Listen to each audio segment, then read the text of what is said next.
Hey, welcome back to the podcast, everyone. Today's episode is going to be another episode in, I would say, kind of an informal series we've been doing whenever we felt like it.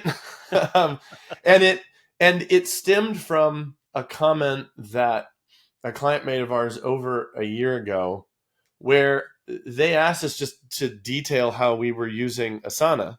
And so we made an episode on that. And we wanted to take the approach that we don't want this just to be kind of like a how-to guide to use it, because Asana's published plenty of those. And then we had so we wanted to do something that could actually be valuable. Like, how does it work into our workflow? How would it work in our industry specifically? Then we had another client ask us about our use of Slack, because we often mention it on the podcast.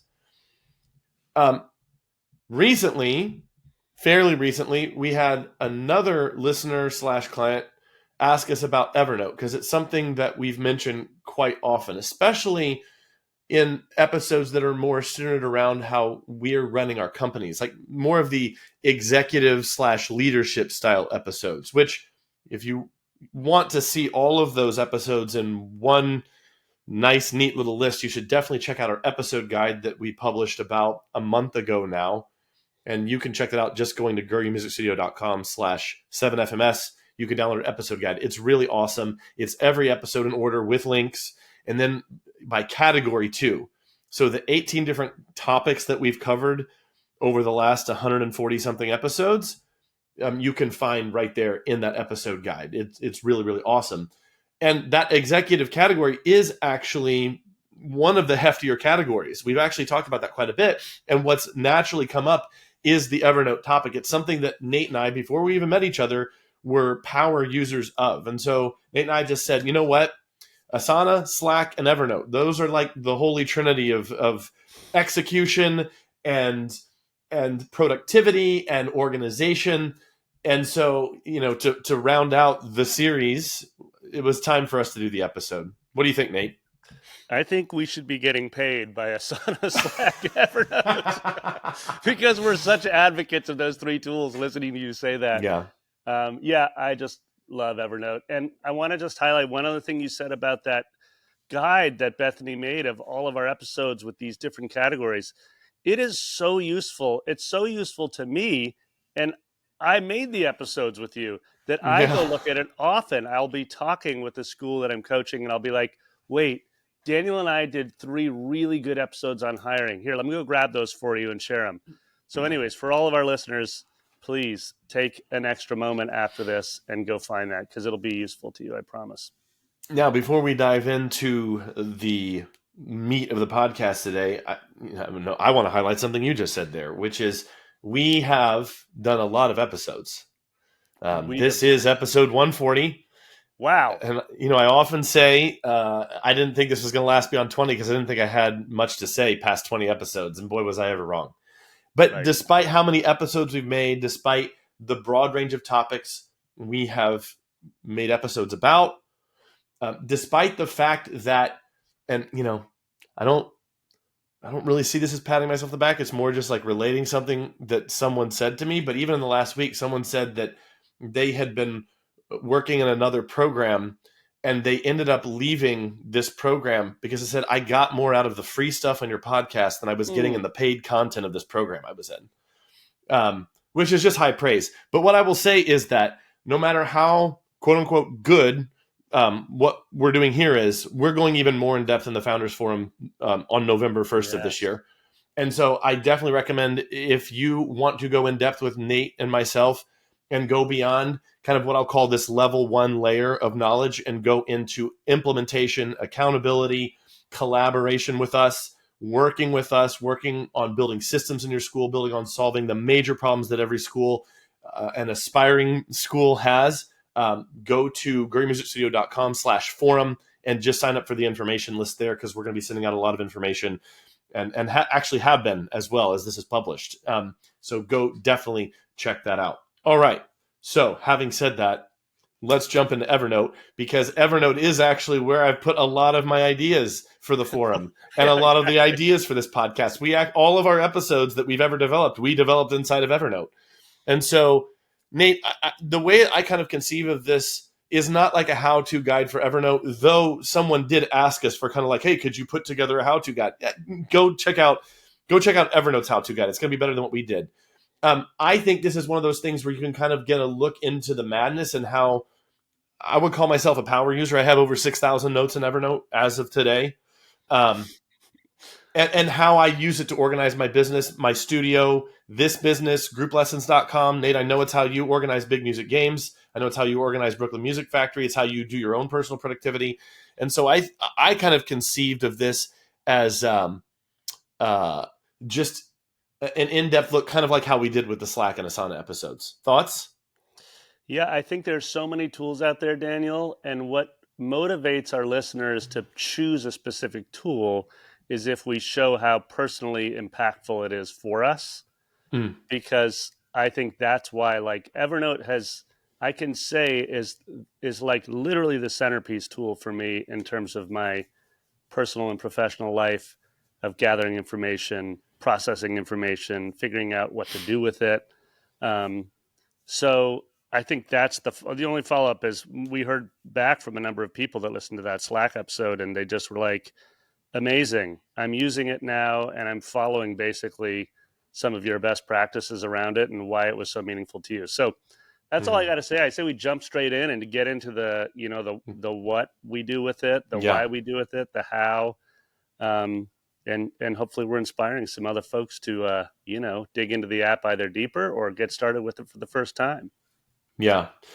The framing I would put on this episode, the reason why you should listen to this episode is not because we're trying to convince you to use Evernote.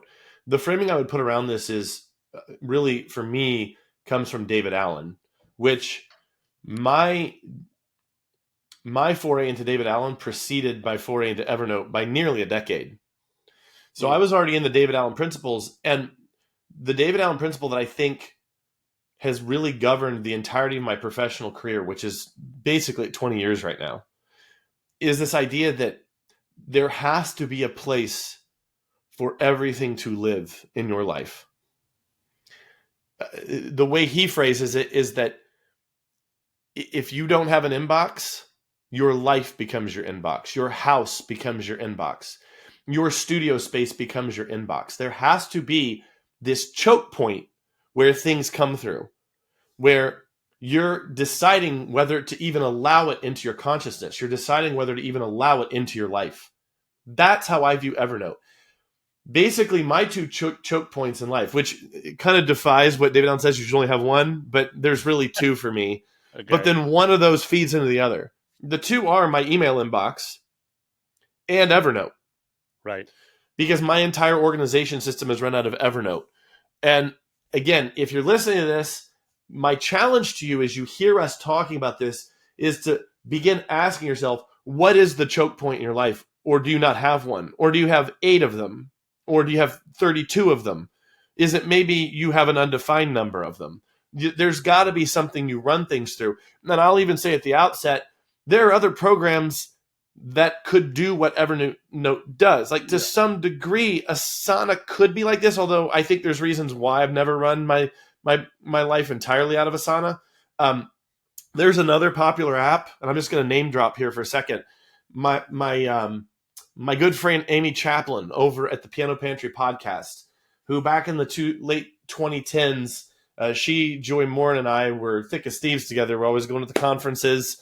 Amy here lives in my state. She was the MTNA chapter president for 2 years here in Indiana. She did a whole series on this and did a lot of conference presentations around Evernote. And then she went over to Notion. And I'm going to put in the show notes a link to a podcast episode she did. I think it was 105 of her podcast, where she actually gives the pros and cons of both. And I wouldn't say that I was ever in danger of leaving Evernote, but she actually did. She uses both now. But the point I'm making here is that Evernote isn't the end-all, be-all. There are other programs that could do this. What I would have people here focus on is, what are we actually doing? How are we utilizing this tool? At a certain point in time, I even was just using pen and paper before I used Evernote. It worked for me. Evernote allowed me to work faster. So don't get hung up on the tool necessarily, even though we are kind of focusing on the tool today. Thoughts, Nate?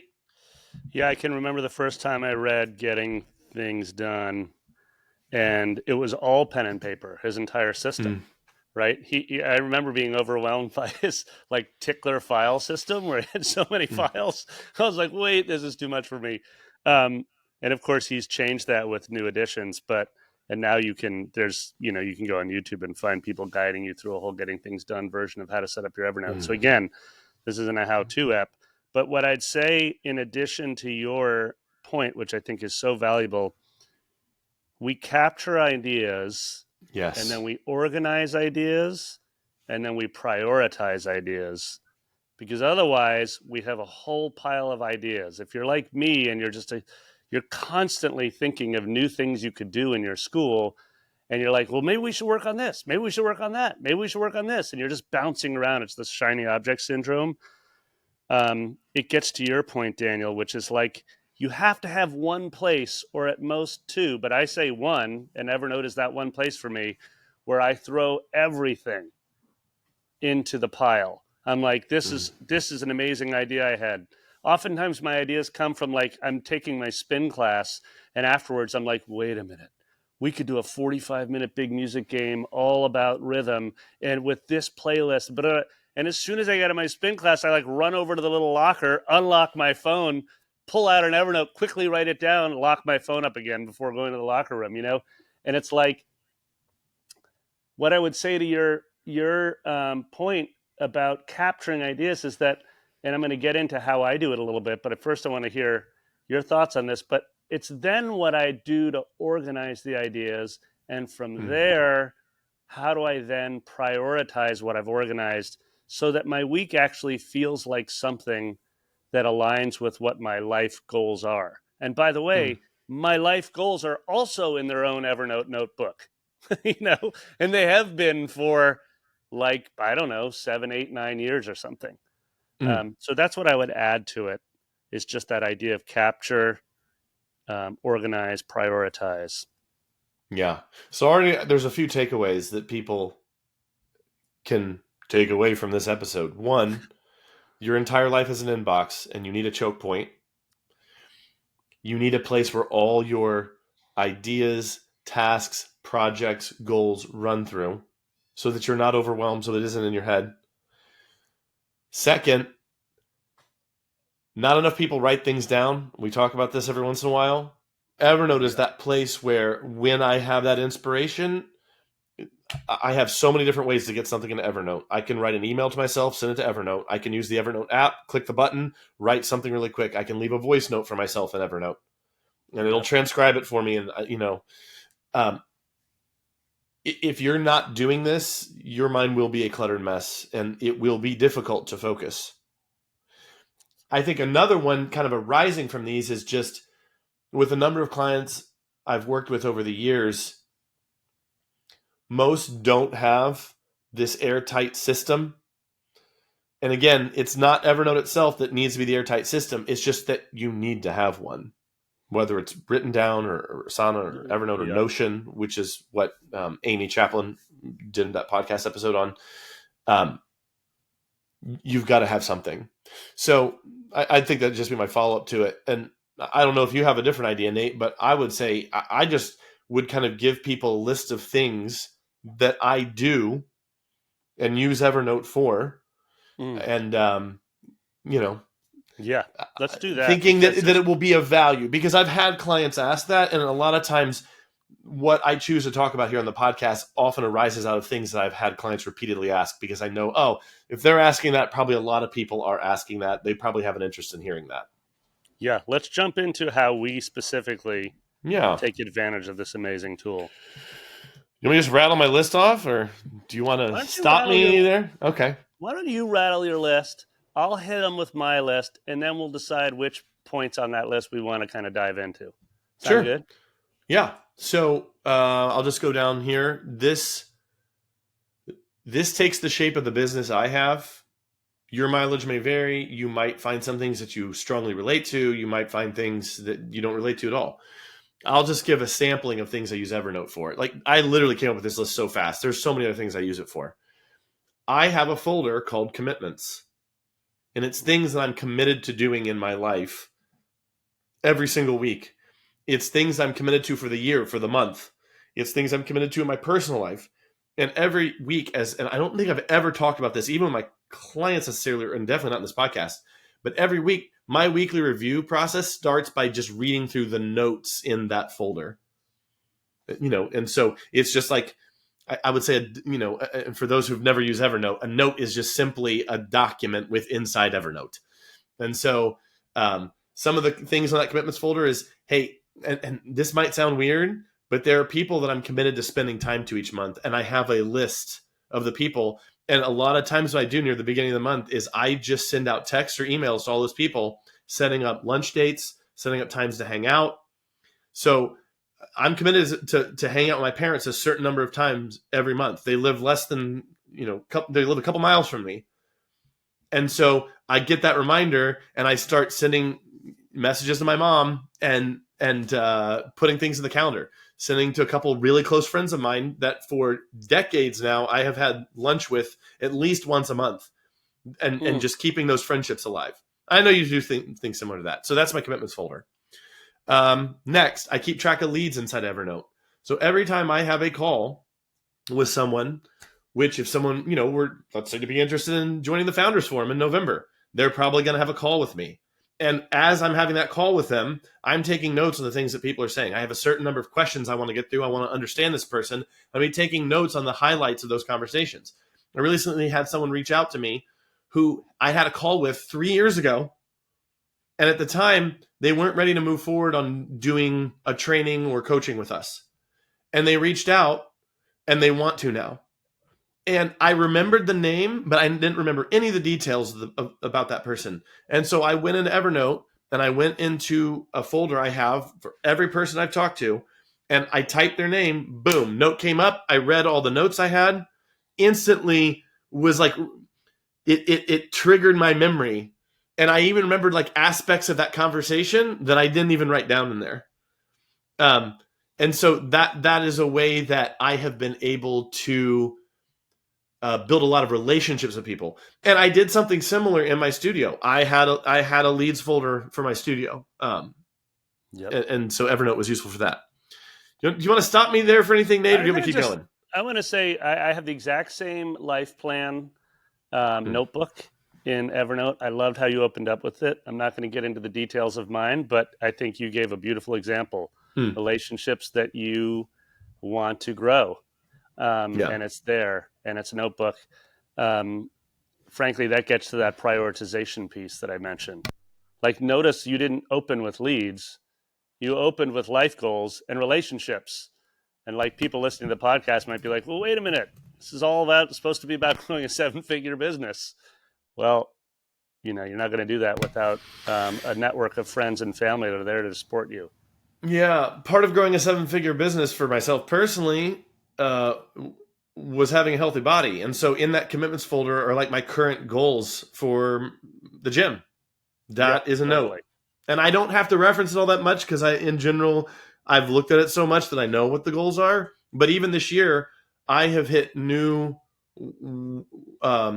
weights that I've been able to do on certain exercises that I never hit before, So it's there, it's striving towards those things. The second piece you brought up around leads, I think that's a really important thing to double down on, because we are going to meet literally thousands of potential customers in any given year, you know, and you might just think like, ooh, I met Nate. He always wears a hat and he has a school in Brooklyn. And that might be your entire Evernote. But at least you have Nate, always wears a hat, has a school in Brooklyn. So when it comes up that Nate writes you, you're like, oh yeah, dude, what are you wearing these days? You got a new hat? Now you have a little something to like actually trigger the conversation, Yes. And so that's all I'm going to add to your leads comment is like, it's so valuable to be able to type into a search and find a name in under 5 or 3 seconds, be able to scan them in the next 10 seconds, and then have a useful, meaningful conversation with someone. Yeah. It's interesting. I don't think I've ever done this, but I've never gone back and looked at the original note that I wrote on you. Dude, but I know there has to be one in there. There's got to be one in there. Yeah. Well, I'm going to get to something that you shared with me when we were coaching, when you were coaching at BMF. Anyways, later when I get to my list. Continue on your list, dude. I'm fascinated. Keep going. Next one's a little more lightweight. And again, I said there are probably dozens, hundreds perhaps, things that I use Evernote for. I'm just giving a sampling, big and small. So I have entire folders dedicated to storing links to favorite resources. So, recordings that I like to send to my clients, links to blog posts that have been meaningful to me. So they're all just stored in a specific thing. And this might be a good time to jump in and talk about something. Cut that sneeze. This might be a good time to jump in and talk about the tagging system in Evernote, because there are folders where you can store information. You can label the folders. You can have subfolders under folders. I have folders for leads. I have folders for waiting for things back from the people. Yeah, and I have a folder. They call them notebooks. Notebooks, yes, right. Notebooks, yeah. Same idea, exactly. I have whole folders on like team, good examples of marketing, like all these folders. But then I can also have something in a folder and I can tag that particular note because it might apply to multiple things in my life. So there might be something that is like an overall strategy for the business, but it actually has relevance to grouplessons.com and Piano Express and the Founders Forum and the Accelerator and my coaching, which is my coaching program that I do with Alyssa. There might be something that applies to all those, so I can tag it with all those different things. I have tags. Yeah. So anyway, it's just some functionality that allows you to have one note, but it apply to multiple things, because a note can't live in a bunch of different notebooks at once, but you can tag it.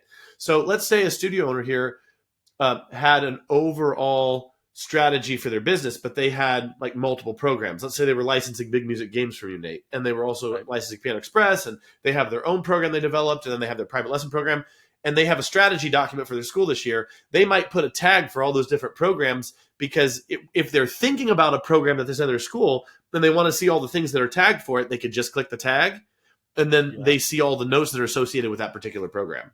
So anyway, can we keep moving? Yeah, keep going. Hitting me with your list. The tagging is a deep dive, and I would strongly encourage anyone who's using Evernote or thinking about firing it up to go to their help center and just dig into tags, or go to YouTube and find some expert that's sharing, because tagging is a really powerful tool. So keep going. Hit us with your list. Love it. Next, template emails. This is something every studio owner should have.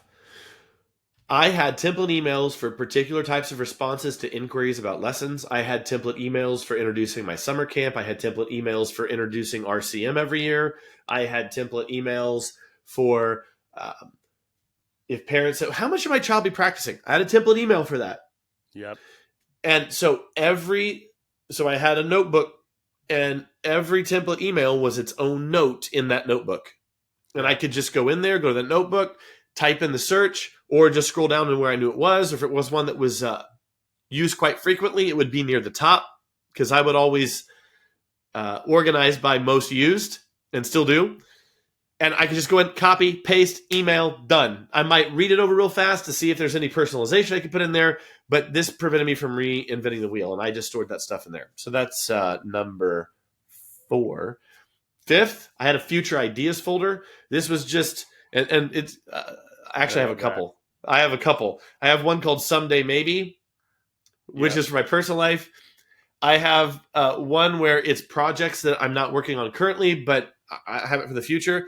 I even have a folder called, I'm going to read it here, Good Ideas That Will Never Happen. Nice, dude. I have a version of that, but it's full of swears in the title. Oh, man. I'm not going to read it, but I've got that list too, which I love. I love that list. And that for me is just like, I knew I needed to write it down to get it out of my head, but I just know, you know what? In a different life, I would have done that, but I'm just too busy with the life I have now. And that's just never going to happen. But for my own psychic relief, I had to write it down, and maybe even put a little detail on it. and every once in a while I'll go through that folder, but I try to stay out of it to not tempt myself. Anyway, enough about that one. 6, I love these next one. These are super practical. And if you use Evernote for nothing else than my number 6, it would be really, really good. There's a free tool called Sketch. You can install on your computer, and it just runs in the background. And if you want to screenshot something on your computer, you just click Sketch on your toolbar, and it immediately goes into screenshot mode. And when you finish it, you can hit save, and it saves right into your Evernote, and it saves into my Sketch folder. Here's how I use it. I get emails all the time praising the various programs that we do. Our marketing program, grouplessons.com. If I was the one running Big Music Games, I'm sure I'd be getting tons of great emails about, I love Big Music Games, which you can go and check out at bigmusicgames.com/7FMS if you want to have an awesome program that gets kids excited. It kind of gamifies the learning experience for kids around music.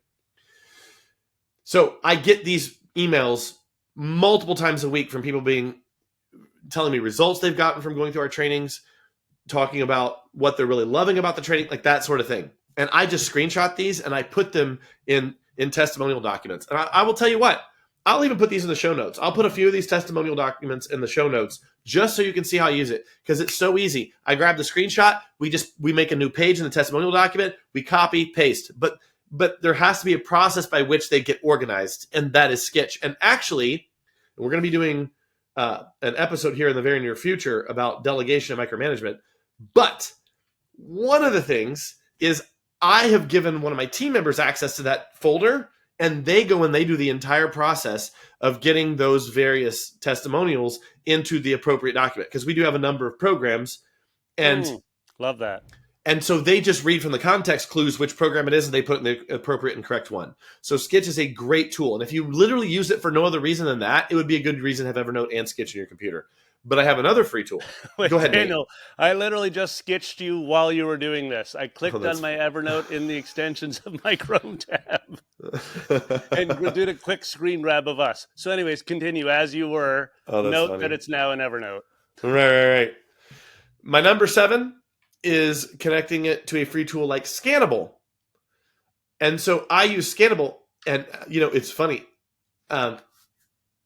I originally used it for one thing, but I know folks who use it for all kinds of stuff. So Scannable is a free app that's connected to Evernote where you can take a picture of a document. And I know there's a lot out there like this, but I like that I don't have to use a separate app. I can just use something that's connected to Evernote so it all lives in one place, where you can just scan a document and it will PDF it for you. And it looks really high quality if you're holding the camera still and you're shooting in high enough resolution and your phone's camera is high resolution enough. Mine certainly is. I'm doing this podcast on my phone camera right now, and the video quality is insane. So you can only imagine how good a PDF would be. But I use Scannable. I open it up. I'll take pictures of receipts so I can keep track of things for taxes. I'll take pictures of documents that I don't want to have to keep the paper around for, and it can just live in Evernote. I'll take pictures of, I might be out with a friend, one of those lunches I set up because of my commitments folder, and I'll get a great idea. And instead of just hoping that I remember it, I'll write it on a napkin, scan it, so I don't have to take the napkin with me. Now it lives in Evernote.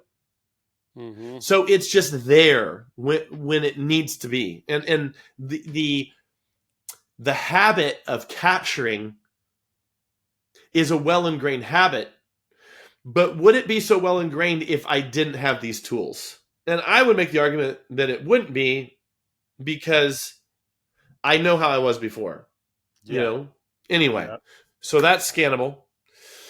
And then, I have the Scannable folder. If I scan a receipt for taxes or something I got from my accountant, I'll go in the tags and I'll label it taxes. So next year, when I have to do taxes for 2024, I just click taxes and I look at all the documents. Boom, they're right there. Yeah, imagine that, listeners. Imagine your tax day being so a couple of hours instead of a couple of days. So I'll throw in something for free here. I wish I discovered this early in my life, or rather, I wish this tool was around. And I'm not going to do a whole episode on what I'm about ready to talk about, but since we're talking, I'm just going to throw this in for free. This is a bonus. Simplify Money. Once again, not paid to talk about this app. No. But it has helped on the personal side for budgeting and keeping track of expenses on the personal side of my life. $99 a year, probably the best $99 I will spend in any given year. It has helped me so much in just organizing my spending. It has some features that I've not seen in any other budgeting software ever. And it's focused more on categorization of your expenses and transparency in your spending, especially as your financial situation gets more complex and complicated as mine has over time. I just love how there's no other budgeting software or personal finance software that has made my financial situation so clear so quickly. It is as simple as my marketing metrics dashboard, but yet it captures the complexity of my life really, really well. So Daniel, that's for free. I'm going to interject right now that I created an Evernote just 3 days ago called Daniel and Nate's Budgeting Tools episode. Let's have Daniel and Nate do theirs because I'm a YNAB guy. You need a budget app guy. Okay. I've been using it for maybe 4 or 5 years. You're a Simplify Money. So anyways, listeners, if you want Daniel and Nate to just geek out on personal finance budgeting and why we love the tools we use, go ahead and write either one of us. But just make sure we hear from you, and then we will flesh out that Evernote. And it will become an episode in the future. That's the power of Evernote. Yeah. Yeah, because, again, you captured the episode idea on there. And we have a whole gigantic folder full of episode ideas. All right, I'm almost done with my list, Nate. Fire. What do you got?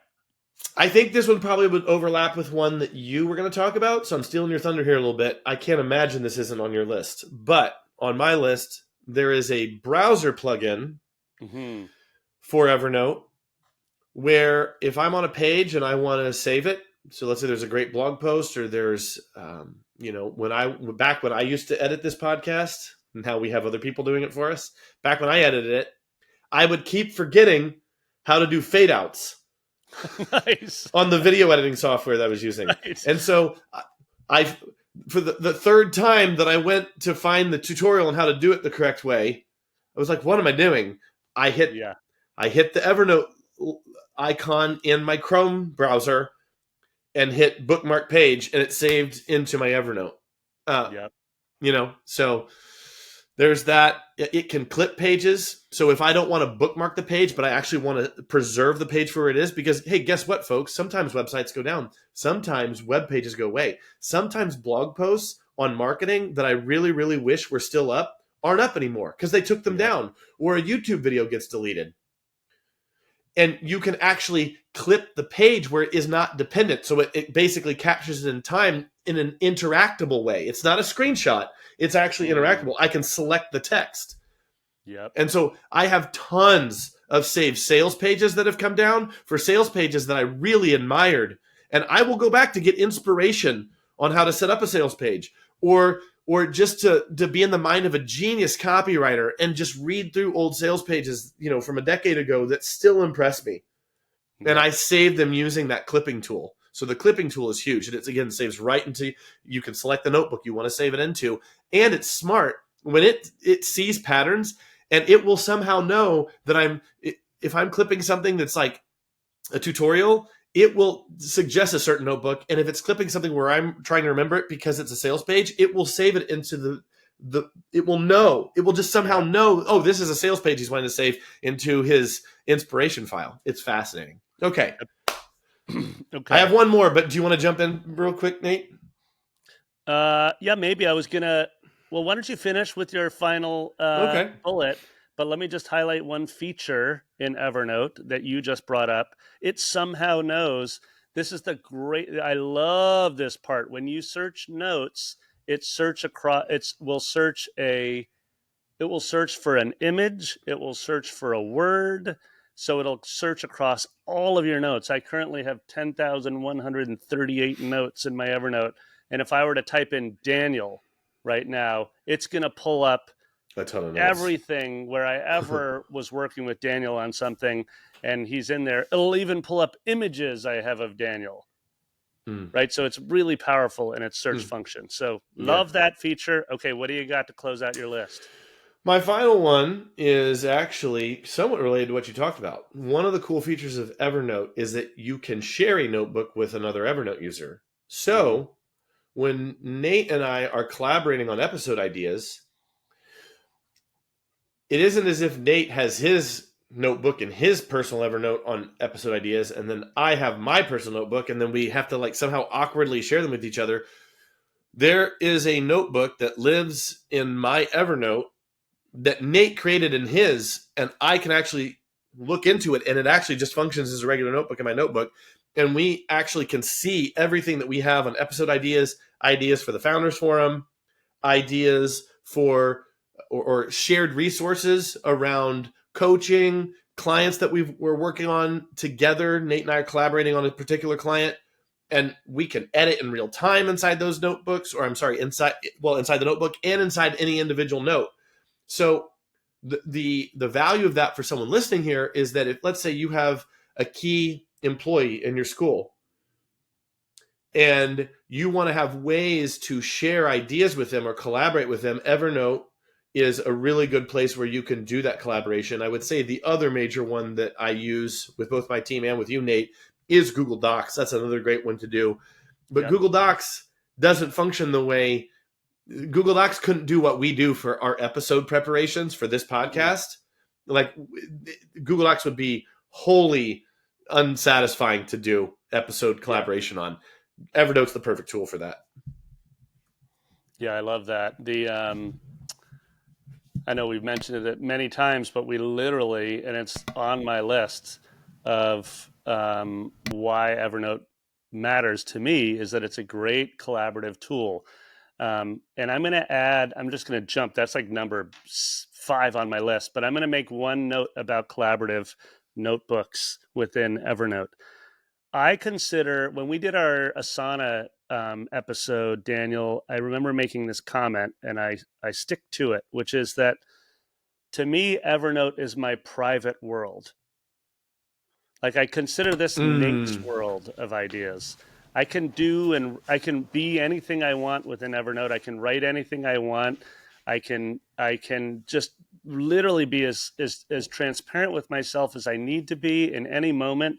And then I can organize those ideas and I can tag them. And I don't show anyone. I don't show my wife, right? So I am very selective in who I collaborate with in Evernote, because I consider it to be like a very it's like refuge for me. I go there and I can capture and organize and do anything I want within it, and nobody else is looking. So it's a little bit like a journal that way. So, for example, I collaborate with you, Daniel, on our podcast apps, and I have basically maybe 1 or 2 other people that I use collaborative notebooks with, and that's it. So I just wanted to highlight that, because I think all of us listeners need to have we need to have a private place where we can capture, organize, and work the way that works for us, without eyes watching. So that's one of the reasons why I don't do this in our G Suite account. I don't do this in G Drive because, of course, we're power users at BMF with G Suite, and we use all kinds of things and shared drives and blah blah blah.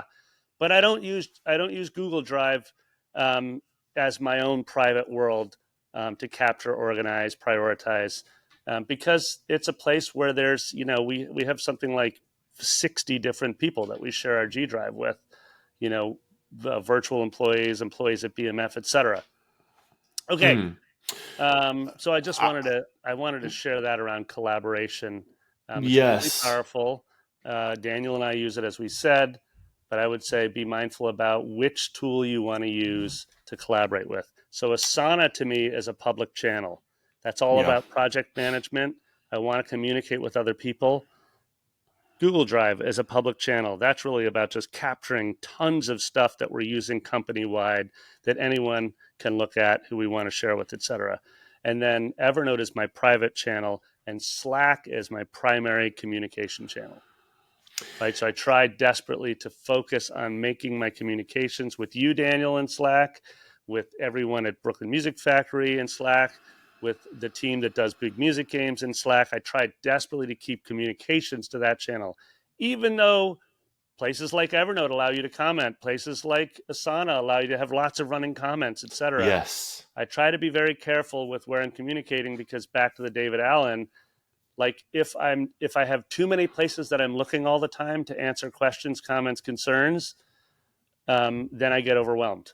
I can't track all the conversations. So it's sort of to your point, Daniel, like you've got Gmail and you've got Evernote. Yeah. And you use that to help you organize your life and prioritize your work, right? Yeah. There's just something I wanted to add on to what you said there, and that is, and we haven't talked about it yet, just the customizability of Evernote. And I know how important that is to folks. I was recently talking with a client.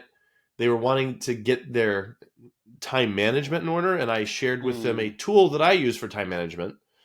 Just, a Google Sheet that I've used for years and years. Maybe I'll talk about that someday on the podcast.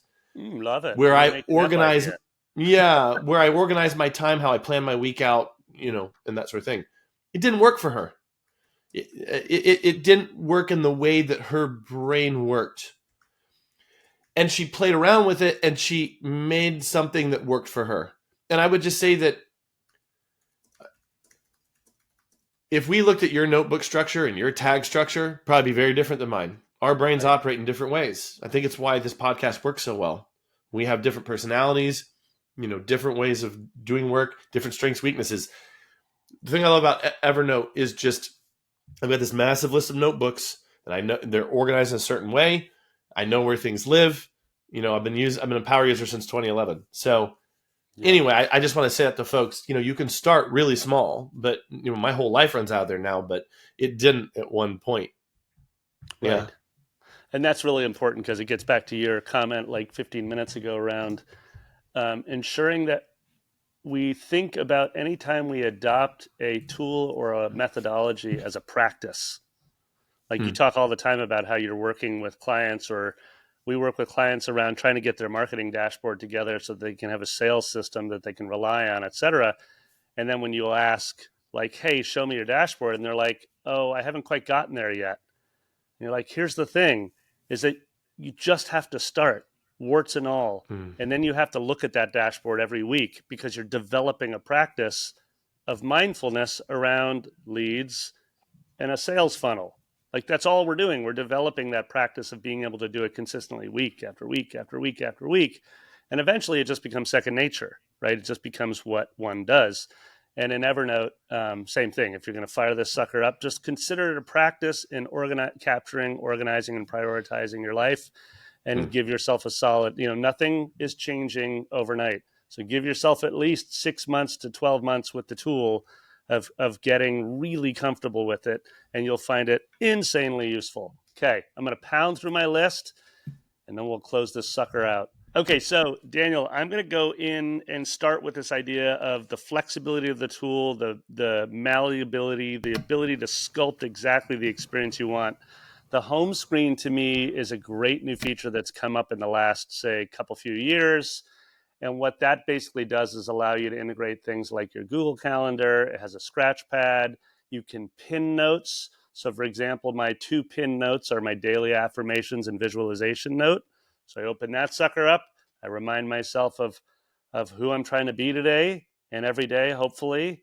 And then I have a weekly get her done list that is my other pin note, which gets to this idea of prioritization. Like you mentioned this often on the pod. I love this concept. It's like that which we pay attention to grows. That which we pay attention to grows. So the Evernote, you want to organize it in such a way that you will pay attention to the areas of your life that you want to grow. Right? It gets back to Daniel, how you opened so beautifully with this notion of relationships you want to grow. If that note is there, it doesn't matter that you remember the list of friends. It's the mere fact that you have a visual cue. There you are. It's like relationships I want to grow. Sweet. Is that a 5-second scan? Probably. But it's that moment of seeing it, scanning it, that changes the way we operate in the day. So that home screen feature is huge for me. I really, really value it. We talked about this when we did some of our annual and life planning. Can't remember exactly the app, but we've done a few really good ones. And one of the things I said on that is like, my spiritual practice is it's like basically number one in my life. Okay, great. Guess what the first notebook is that started in my Evernote? It's that notebook.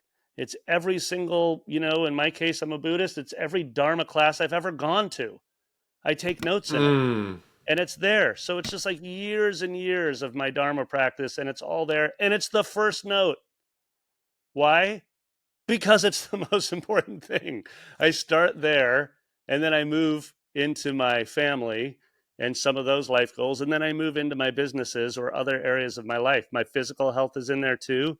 I have a really long Evernote, Daniel, like you said, all about the stair training, those stair races that I did with my buddy Barr, and it's just my entire training schedule over two years of doing it or something.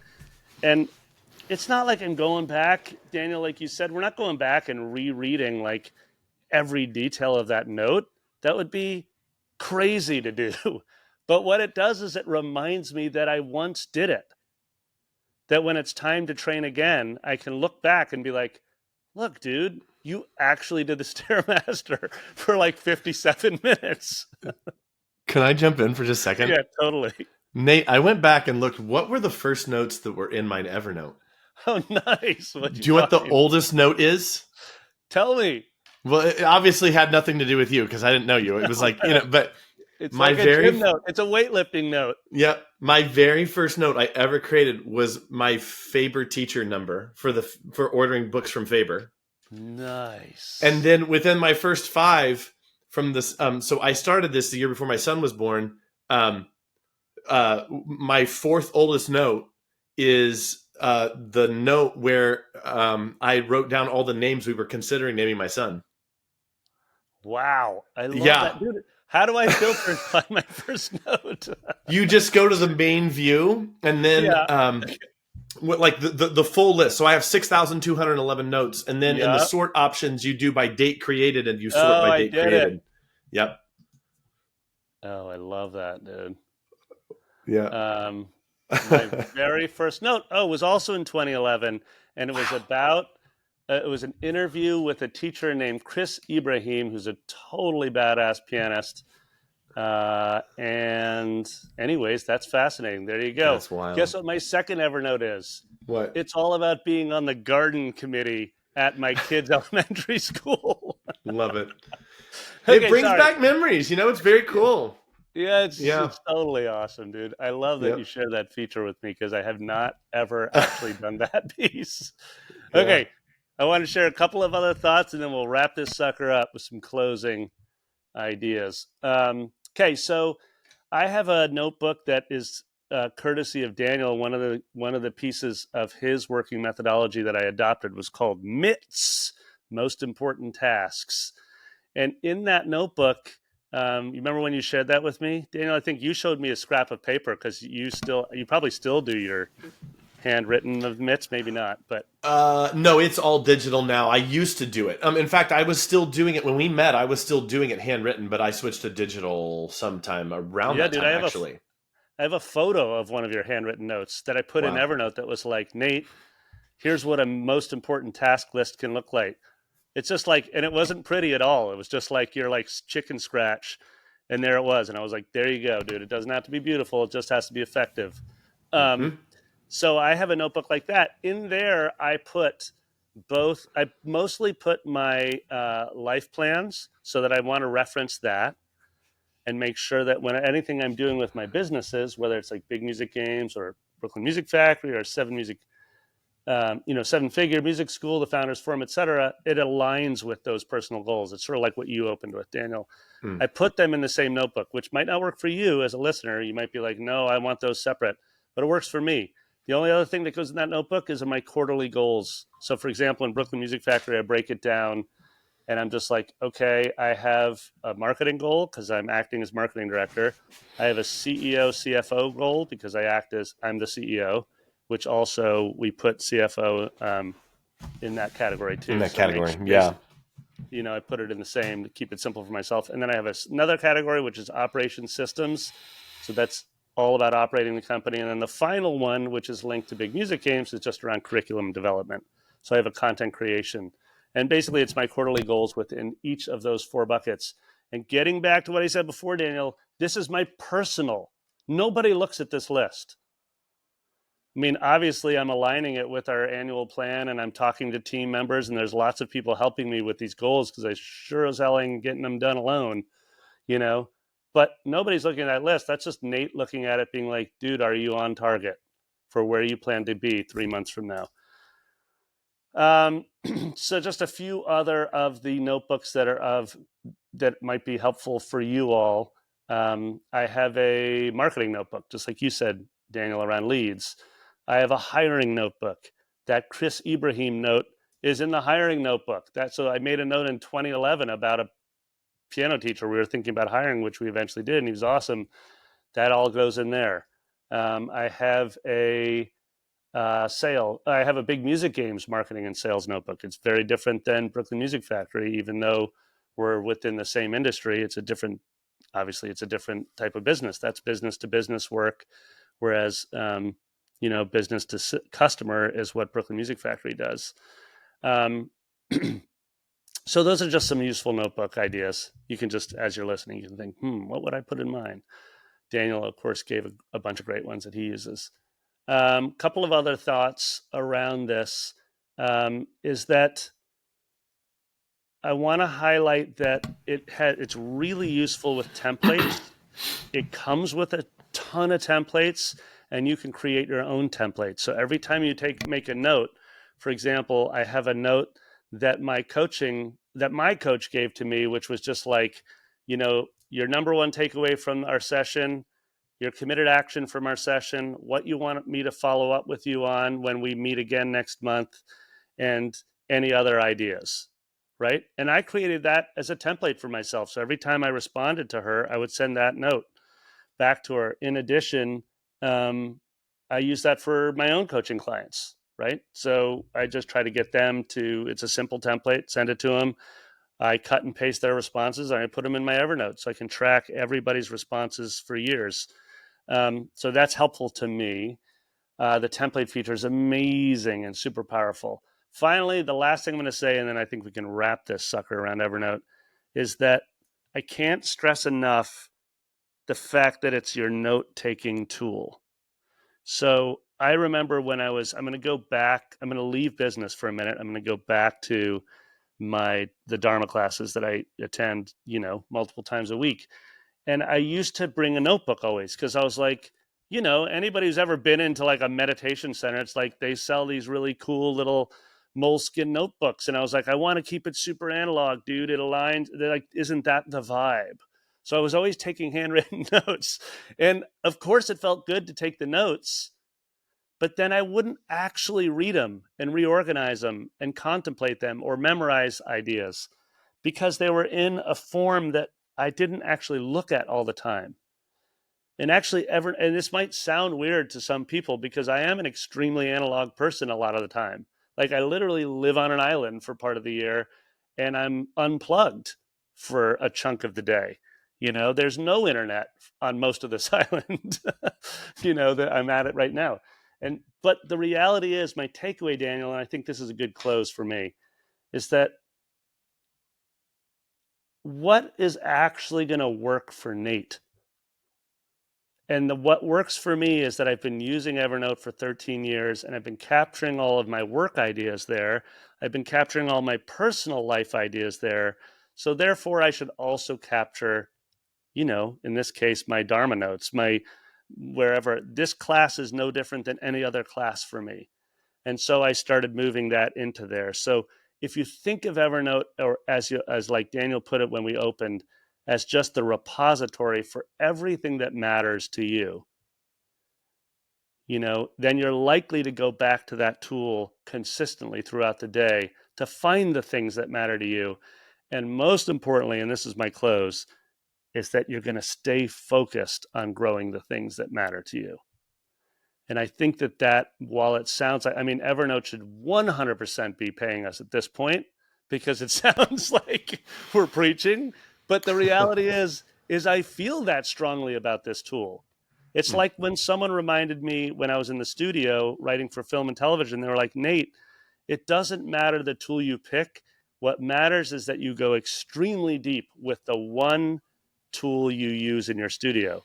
So like I use Logic, and I went extremely deep with it, and I'm a power user on that tool. I'm not a power user on Pro Tools and all the other ones out there, but I am on that.